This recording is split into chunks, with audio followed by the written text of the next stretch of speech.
Sukabeledam, sukabeledam,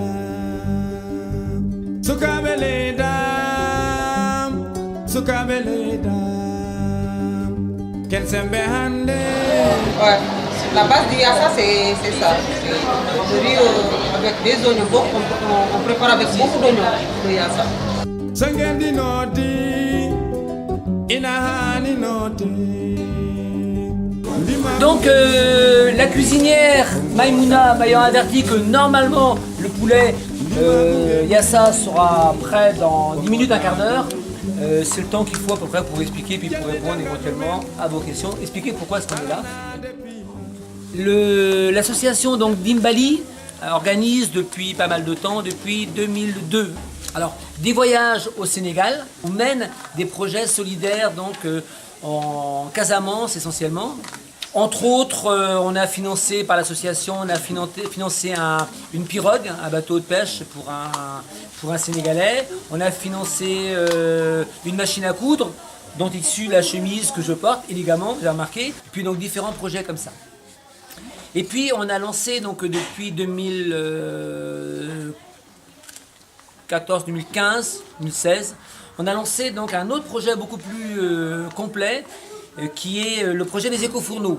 Il part d'un constat, 80% des personnes au Sénégal font la cuisine sur du feu de bois ou du feu de charbon. Donc ça consomme beaucoup de bois, comme vous regardez une population de 10 millions d'habitants, et bien ça consomme beaucoup de bois. Ce sont essentiellement les femmes qui font la cuisine, ce sont aussi essentiellement les femmes qui vont chercher le bois dans la forêt. Et les événements d'actualité aujourd'hui en Casamance montrent que le bois au Sénégal, et en particulier en Casamance, est un enjeu majeur.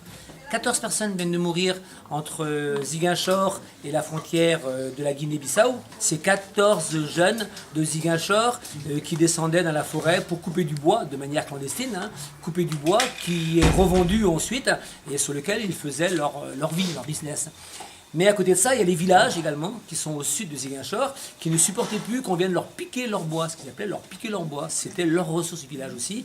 Et devant l'incapacité de la police et de l'armée à régler le problème, eh ben, ils ont décidé de faire eux-mêmes leur police. Ça s'est traduit donc par 14 victimes. Mais au-delà de cet enjeu sociologique qui mène à ça, il y a un enjeu écologique très fort.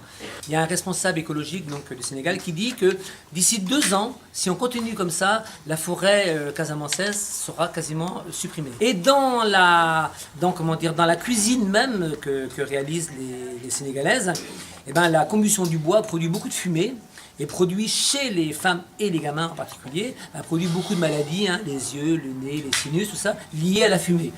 Et voilà donc la réplique de l'écofourneau, donc du fourneau économiseur de bois, qui a été développé par Bolivia Indy et que nous, on a développé également au Sénégal. Donc voilà un exemplaire en fonctionnement. Vous voyez, il n'y a pas d'électronique, il n'y a rien là-dedans, c'est un truc tout simple, c'est un principe physique, mais ça marche super bien. Ça marche super bien, et puis les femmes sénégalaises l'utilisent bien aussi. Pourquoi? Parce que ça correspond complètement à la cuisine traditionnelle. Je dis ça parce que il y a une critique qui nous a souvent été faite, mais pourquoi est-ce que vous ne développez pas les fours solaires? Parce que les fours solaires au Sénégal, c'est pas évident, ça peut marcher dans certains cas, mais pour la cuisine de tous les jours, les femmes ne vont pas s'y mettre. D'abord parce qu'un four solaire, il faut une grande parabole, et que pour chauffer un œuf, il faut un bout de temps. Pour un œuf, donc pour chauffer une gamelle de Tchiboujan, c'est pas évident. Donc là, on est vraiment dans la culture du feu, ça reste la même culture, mais ça consomme beaucoup moins de bois. Un fourneau comme ça, pour une même quantité de cuisson, consomme entre 4 et 5 fois moins de bois. Donc on a développé ce système-là sur Baïla et on le fabrique sur Baïla. Donc ils sont à 5 à travailler sur les écofourneaux. Le prix de vente, on vend le fourneau là-bas, donc sur place, on le vend 10 000 CFA. Il faut savoir que 10 000 CFA, ça représente 15 €. Le coût de réalisation, c'est aux alentours de 15 000 CFA. Donc on n'est pas du tout dans le principe capitaliste, parce qu'on les vend moins cher que ce que ça nous coûte. Donc, vous allez me dire, comment est-ce qu'on fait quand on vend quelque chose 10 000 CFA alors que ça coûte 15 000 CFA? Eh bien, l'association Dimbali verse par écofourneau 5 000 CFA.